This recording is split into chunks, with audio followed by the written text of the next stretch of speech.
So let's talk about the magician.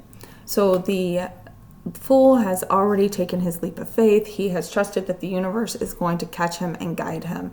And now we are hitting a point where we need to take action. So now we have the magician card here.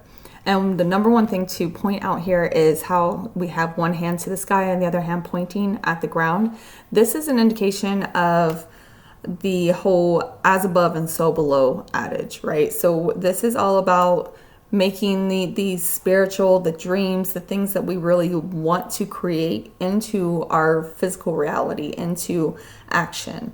And then we also have here, we have all of the tools here. So these are all of the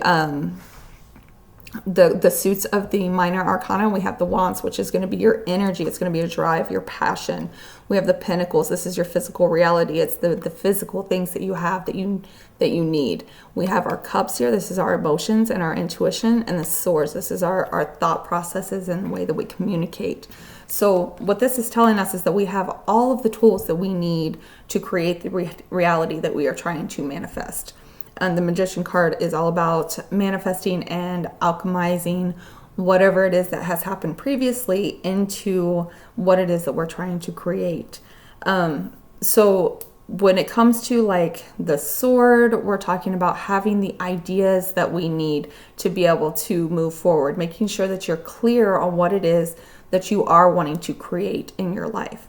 When we have our cups, we want to listen to our intuition to help guide us in the right direction. And we also want to lean on our emotional responses, make sure that we're responding emotionally to things from a place of being healed rather than a place of trauma. The pentacles, this is our physical reality. It's our money. It's the items that we own. It's the things that we have around us that help us to build things. And then the wands, this is that drive and that passion that we need to be able to push us forward. So the magician card is telling us that we have all of the tools that we need to be able to create our dreams into a reality. The other thing about this is that it is ruled by Mercury. So it really is all about taking those ideas, analyzing those ideas, and setting it up in a way that it is actually viable in reality as well. Now, being that it is associated with Mercury, keep in mind that Mercury is the trickster planet.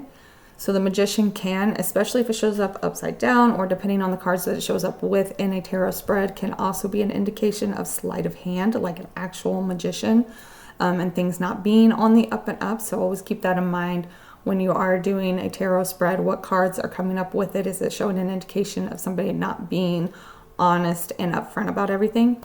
But when it's all said and done, it really comes down to you have the tools to create your reality. You have the tools to manifest what it is that you need.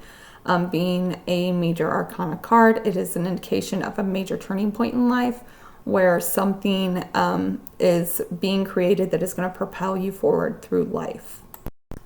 So there really isn't as much to the magician card as there is to a lot of the other cards as far as symbolism and everything goes. It is pretty straightforward in that it is all about taking that action that you need to take in order to be able to move forward with what it is that your goals are. So just keep that in mind when it shows up in a spread, and also keep in mind that it can also be an indication of a sleight of hand type of situation. Hope this helps, and I will be back hopefully next week with the High Priestess card.